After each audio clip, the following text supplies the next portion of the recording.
ایک اتنا بڑا نذرانہ ہے ہمارے لیے. کچھ عالم علماء کا کہنا ہے کہ اس رات سے کوئی نسبت نہیں ہے امت کو، کہ اس رات کے اندر کوئی روزہ کی گنجائش نہیں، کوئی رات کو جگنے کی ضرورت نہیں، اور کوئی نفل نماز نہیں. اس رات کی نسبت سے کہ اگر کسی نے معراج کی رات سے نماز پڑھی، معراج کی رات سمجھ کر روزہ رکھا تو ضائع و غلطی ہے، گناہ ہے، یہ روزہ نہیں گنائے گا. خیر وہ فرقہ کوئی اور ہے، اس سے ہمارے کو لینا دینا نہیں ہے. لیکن وہ بھی ٹوپی پہنتا ہے، وہ بھی زبہ پہنتا ہے، وہ بھی قرآن کی تلاوت کرتا ہے، وہ بھی نماز پڑھتا ہے. وہ فرقہ ایسا ہے، اور ہمیشہ اپنے آپ کو اہل مرکز بتاتا ہے کہ ہم اہل ہیں، ہمارا مرکز اہل ہے. میرے کو ان کا نام لینے کی ضرورت نہیں فرقے کہ آپ سمجھتے ہو. وہ معراج کو ایک دم ہلکے میں لے لیتا ہے. اور دوسری بات کہ چاہے معراج ہو، میلاد النبی ہو، رمضان مبارک کی رات ہو، لیلۃ القدر ہو، شب برات ہو، میلاد النبی کی رات ہو، شب معراج کی رات ہو، محرم کی ہمارے 10ویں رات ہو، آئی سمجھ ماری آپ کے. ہمارے لیے تو ہر رات اللہ تبارک و تعالیٰ کی حمد و ثنا کے لیے ہے، اور ہر رات محمد مصطفیٰ صلی اللہ علیہ وسلم کے وسیلے سے ہے.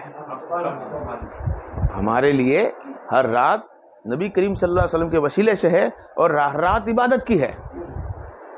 اور ہر رات اللہ تبارک تعالیٰ فرماتا ہے کہ لوگوں میں پہلے آسمان پہ آ جاتا ہوں، ہے کوئی مانگنے والا مجھ سے؟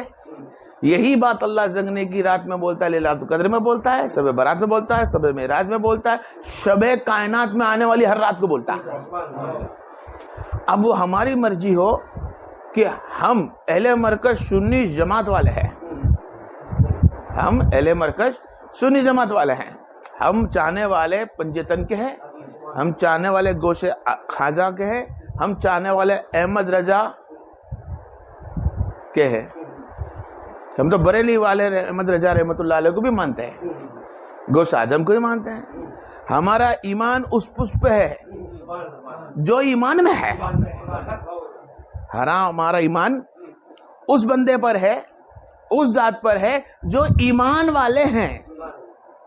کیونکہ اللہ تبارک و تعالیٰ خود فرماتا ہے، یا ایھا الذین آمنوا آمنون، اے ایمان والے ایمان لا ان کی طرح. تو ہم کو تو ایمان وہ لانا ہے جو احمد رضا خان لے کر آئے، ہم کو تو وہ ایمان لے کر آنا ہے جو خواجہ غوث لے کر آئے، ہم کو وہ ایمان لانا ہے جو علی ابوبکر صدیق لے کر آئے. ہم کو وہ ایمان کی ضرورت ہے. تو آج کون سی رات ہے بھائی؟ آج معراج کی رات ہے. ہم اہل مرکز سنی جماعت ہے، ہم تو ہمارے طریقے سے بات کریں گے. ہم تو محبتی والے ہیں، کوئی فرقہ پستی نہیں، کوئی سے دیوبندی ہے، کوئی جھگڑا بندی نہیں. صرف واحد ایک ہی بات، اللہ تیری محبت کدھر ہے؟ نبی تجھ سے محبت کرنے کا ذریعہ کون سا ملتا ہے؟ ہمارے اپنا آپ کو حق دنیا میں ثابت کرنا کیسے، حق پہ ہمارے چلنا کیسے؟ جس کا راستہ ہم کو حق مل جاتا ہے ہم وہی اپنا لیتے ہیں. ابوبکر صدیق رضی اللہ تعالیٰ عنہ کے پاس بندہ آتا ہے، کہتا ہے ابوبکر صدیق تم جس کے اوپر فخر کرتے تھے، جس کو تم نبی مانتے ہیں، جس کو تم آقا مانتے ہو، وہ بندہ اب تو سراسر جھوٹ بول رہا ہے. فرمایا کیا بولا میرے آقا مولا نے؟ فرمایا تمہارا آقا مولا کہتا ہے کہ میں معراج میں اللہ کا دیدار کر کے آیا، جبکہ سرکار دو عالم رات کو وہیں سوئے تھے، پانی بھی بہتا ہوا وضو کا ملا، کنڈی بھی ہلتی ہوئی ملی، بستر بھی گرم ملا. کیا ایسا ہو سکتا ہے؟ ان کی سوچ تھی کہ یہ بولنے سے اب ان کے پائے مضبوط نہ رہیں گے. تو پھر ابو بکر صدیق نے فرمایا کیا یہ میرے محمد مولا ہے؟ ہاں. یہ میرا آقا مولا نے بولا؟ ہاں. تو یقیناً یہ سچ ہے. کیا ہے؟ یہ سچ ہے. کس پہ مان لیا؟ ایک غیر اللہ پہ، جو نبی کے دشمن بنے ہوئے تھے، دین کے دشمن بنے ہوئے تھے، لیکن نام محمد کا آتا ہے. محمد کے بارے میں غلط بھی نہیں سن سکتے، اور کچھ نے اس کی مرضی سے بھڑکانے کا بھی کہا تو محمد کی محبت میں کہہ دیا اگر میرا آقا بولتا ہے تو سچ ہے. یہاں نبی کو یہ نہیں فرمایا وہ کرنے کہ میں نبی سے جا کر پوچھوں گا، جب وہ مجھے کہیں گے تب میں مانوں گا. نہیں، اگر تو نے نبی سے سنا ہے تو ضرور میرا نبی سچا ہے. اس طرح نبی سے پوچھنے والا، دیکھنے والا، اور نبی پہ جو ایمان جو رکھنے والا جو سچا ہو جاتا ہے، اس طرح اس نبی کو چاہنے والے بھی سچے، ابو بکر بھی سچے، عمر فاروق بھی سچے، عثمان غنی بھی سچے، علی بھی سچا، خواجہ غوث بھی سچا، احمد رضا بھی سچا. ہم تو ان سچوں کے ساتھ رہنے والے ہیں. بہرحال میں میری جگہ پر آؤں کہ اللہ تبارک و تعالیٰ نے سبحانک الذی بعبدہ لیلا من المسجد الحرام من المسجد الاقصی، کیا خود نبی نے یہ الفاظ بولا ہو کہ میں گیا، کیا خود نبی نے یہ الفاظ بولا ہو کہ میں گیا مسجد حرم سے مسجد اقصی، اور مسجد اقصی سے ساتوں آسمان کے پار رب سے ملنے لا مکہ تک. نبی اگر بولتے ہیں تو مان لو، کو بولتا تو کوئی نہیں ہے، پھر بھی کوئی شک کر سکتا ہے، پھر بھی شک کر سکتا ہے. بے ایمان والا بھی، بے ایمان والے تو بہت زیادہ ہیں، کوئی بے ایمان والا شک کر سکتا ہے، تو بے ایمان والے کے بھی شک کی گنجائش نہ رکھی تو ایمان والا شک مت کرنا. بے ایمان والے کے لیے بھی شک نہ رکھا تو ایمان والے کو بھی شک کرنے کی ضرور نہیں کہ میرے نبی نے نہیں فرمایا کہ میں گیا. رب فرماتا ہے سبحانک الذی، میں لے گیا میرے محمد کو. کون لے گیا؟ اللہ فرماتا ہے میں لے گیا میرے محمد مصطفیٰ صلی اللہ علیہ وسلم کو مسجد الحرم سے مسجد الاقصی اور لا مکہ تک میں لے گیا. میرے نبی نے نہیں فرمایا کہ میں گیا. میرے نبی بول دیتے، دین کے دشمن آج پیر پھیلا کے بولتے، سر چڑھ کے بولتے، لیکن یہ تو دین کے دشمن کو بولنا پڑے گا ایمان لے کر آ.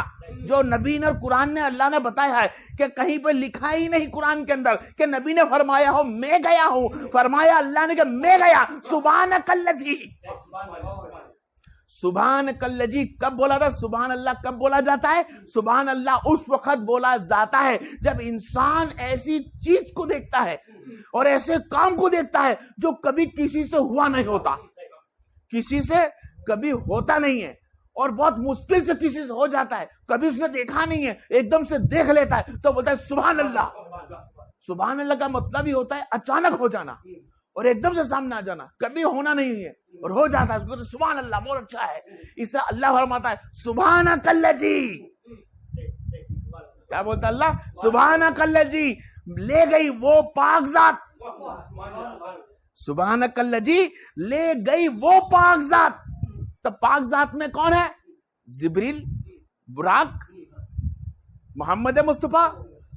پاک ذات کا مطلب ہوتا ہی ہے لے گئی وہ ذات. پاک ذات کا مطلب ہوتا ہے ہر چیز بشری سے بے نیاز، بشروں میں نہیں، انسانوں میں نہیں، وہ ہر چیز سے پاک ہے. اور جو بشر سے پاک ہے، ہر چیز سے پاک ہے، وہ اللہ تبارک و تعالیٰ ہے. کون ہے وہ؟ اللہ تبارک و تعالیٰ ہے جو ہر چیز سے پاک ہے اور لے گئی اس نیک بندے کو. کیا؟ اس نیک بندے کو لے گئی. تو اللہ کی ذات لے گئی اس نیک بندے کو، محمد مصطفیٰ صلی اللہ علیہ وسلم کو. معراج میں لے جانے والی ذات کون سی؟ اللہ کی. وہاں براق ایک وسیلہ بن کر کھڑا ہے، صرف ایک بیٹھنے کی جگہ. جبریل ایک وسیلہ جگہ. اور خاص کرتے اس مختصر وقت میں لیلن، کچھ رات کے بخشے میں، پوری رات میں نہیں، کچھ رات کے مختصر حصے میں اللہ کے رسول کو لے گئی وہ ذات. جبکہ اللہ ساتھ ہے، اللہ ساتھ ہے. اللہ کو دیکھنا ہوتا تو اللہ تو دیکھتا ہی ہے، لیکن اللہ کو دیکھنا نہیں تھا، اللہ کو نہیں دیکھنا، اللہ کو دکھانا تھا. کیا کرنا تھا؟ اللہ کو دکھانا تھا. کیا دکھانا تھا؟ کہ یہ دیکھو محمد الرسول اللہ، میرا بھیجا ہوا رسول تم میں کیسا ہے، تم میں یہ کیسا رسول بھیجا ہوا ہے، کیسا بھیجا ہوا ہے. یہ بشر ہے، یہ بشر ہے لیکن تم جیسا نہیں. تم جیسے بشروں کے پاس میں ہوتا ہوں، کیسا بن کر؟ جب تم نیک بندے ہو جاتے ہو، اللہ کے دوست بن جاتے ہو، اللہ کے دوست والوں کے قریب بن جاتے ہو، تو میں کبھی تمہارے سے نور بن کے ہاتھ سے کام لیتا ہوں، کبھی زبان سے کام لیتا ہوں، کبھی ہاتھ سے کام لیتا ہوں، کبھی زبان سے کام لیتا ہوں. تو یہاں تو اللہ تبارک و تعالیٰ کے نبی کریم صلی اللہ علیہ وسلم میں ایمان رکھنے والے ولی اللہ صحابہ ہوتے ہیں، تبع تابعین ہوتے ہیں، مومن بن جاتے ہیں. وہ بندے پاس اللہ تبارک و تعالیٰ نور بن کر آتا ہے. کیا بن کر آتا ہے؟ نور بن کر آتا ہے. اور نور بن کر آنے سے اللہ تبارک و تعالیٰ ان کے ہاتھوں سے دعائیں قبول کرواتا ہے. نور بن کر چھاتا ہے کہ بھائی ان کی زبان بن جاتا ہوں تو نور بن کر چلتا ہے، کان بن جاتا ہوں، دلوں کے راز جانے لگ جاتے ہیں، دور دور کی دیکھنے لگ جاتے ہیں، قبروں کے اندر حال جانے لگ جاتے ہیں. یہاں تک کہ روح آپ کی جب عبادت جسم سے جب عبادت کرتی ہے، جسم کے ساتھ جب نماز پڑھنے نیک بندے کچھ بیٹھتے ہیں. کچھ نیک بندے ایسے بھی ہیں اور ہے ایسے نیک بندے جب جو نماز پڑھتے ہیں تو ان کی خبر اللہ تعالیٰ کی آسمانوں پہ ان کی آواز ہوتی ہے. اور کچھ بندے ایسے کہ ایسی عبادت کرتے ہیں کہ جو وہ عبادت کرتے کرتے ایسی جھپکی لیتے ہیں، ایسی بصارت میں پہنچتے ہیں کہ جیسے کہ وہ اللہ کے گویا آسمان میں پہنچ کے ادار کرتے ہو. کبھی جنت دیکھتے ہیں، کبھی اللہ کو تکتے ہیں، کبھی اللہ کے نور کو تکتے ہیں، کبھی اللہ کے فرشتوں کو تکتے ہیں، کبھی جنت کو تکتے ہیں، کبھی جہنم کو تکتے ہیں. یہاں تک کہ قبرستان کے اندر چلے جائے تو مردوں کا پتہ لگا لیتے ہیں. نور والے ہیں. کون ہے یہ؟ نور ہے. کون ہے یہ؟ اللہ کا دیا ہوا فضل و کرم ہے ان لوگوں پہ. یہ اللہ کی رحمت اور برکت ہے، اس کا فضل ان بندوں کے اوپر، نیک بندوں پر. وہ نیک بندے جو نبی کی امتی ہے. تو جب نبی کی امتی کے اندر اللہ تبارک و تعالیٰ اتنا فضل و کرم، رحمت و کرم کر سکتا ہے، تو جو امتیوں کا سردار بنا ہو، جو نبیوں کا سردار بنا ہو، جو رب کے ساتھ کبھی جدا نہ ہو، اس محمد مصطفیٰ کا نوری کیسا ہوگا؟ اس محمد مصطفیٰ صلی اللہ علیہ وسلم کا نوری کیسا ہوگا؟ ارے وہ نوری، تم بصارت میں جاتے ہو تو تم بصری ہو گئے، یہ بصارت میں نہیں، یہ جسم کے ساتھ گیا ہے. میرا محمد مصطفیٰ صلی اللہ علیہ وسلم جسم انور کے ساتھ معراج ہوئی اللہ کے رسول صلی اللہ علیہ وسلم کو، اور اللہ تبارک و تعالیٰ خود محمد مصطفیٰ صلی اللہ علیہ وسلم کے ساتھ میں تھا. سبحانک الذی بعبدہ لیلن مسجد الحرم مسجد الاقصی، اس کا کہنے کا مطلب ہی ہے. اور یہاں تک کہ اس رات کے اندر آپ نے قرآن کو اتنا سارا بڑھا دیا کہ یہاں تک کہ کچھ لوگ جس نبی رسولوں کو مردہ سمجھتے تھے، جس نبی رسولوں کو مردہ سمجھتے تھے، یہاں نبی نے فرما دیا کہ دیکھو مسجد اقصی کے اندر میں آیا، مسجد اقصی میں آیا. کچھ کتاب بھی ساتھ میں لے کے چلتا ہوں، قرآن بھی لے کے چلتا ہوں، علم محبت عین بھی لے کے چلتا ہوں کہ قرآن کے مطابق، حدیث کے مطابق آپ نے براق سے اترے، براق مسجد اقصی پہ نبی جہاں باندھتے تھے اس جگہ پر باندھی. باندھنے کے بعد جبرائیل علیہ السلام نے محمد مصطفیٰ کو ہاتھ پکڑ کر لے گیا، جہاں امامت کرنی تھی وہاں امامت کرائی. امامت کرنے کے بعد دیکھا سب نوروں کی تعداد میں، چمکدار صورت والے، خوبصورت صورت والے، نوری لوگ. سرکار دیکھ رہے ہیں، اے جبریل اتنے سارے نوری لوگ. ہاں سرکار یہ سب نبی رسول ہے. کون ہے؟ یہ تمام نبی و رسول ہے. وہاں آدم بھی، وہاں عیسیٰ بھی، وہاں آدم سے لے کے عیسیٰ تک کے بیچ میں جتنے بھی رسول ہے، پیغمبر ہے، سب کے سب موجود. ان کے علاوہ جنات کی قوم میں حق پہ تھے وہ بھی موجود، اس کے علاوہ کچھ نوری اور فرشتے تھے وہ بھی سب موجود. سب کی امامت کرانے کے لیے محمد صلی اللہ علیہ وسلم کون کھڑا ہوا؟ نبی کریم صلی اللہ علیہ وسلم. جب نبی کریم صلی اللہ علیہ وسلم نے بصری بن کر نوروں کی نماز پڑھائی، ان لوگوں کی نماز پڑھائی جو برسوں پہلے دنیا سے رخصت ہو چکے تھے، یہاں سے نبی نے ثابت کر دیا کہ جو اللہ کے رسول صلی اللہ علیہ وسلم کا کلمہ پڑھنے والا ہوگا، اللہ تبارک و تعالیٰ کی توفیق و رفیق والا ہوگا، نبی اللہ کا بندگی کرنے والا ہوگا، محمد مصطفیٰ صلی اللہ علیہ وسلم پہ درود و سلام پڑھنے والا ہوگا، اس کی روح بھی بقا ہوتی ہے اور پہلے کا پیغمبر نبی زندہ ہے.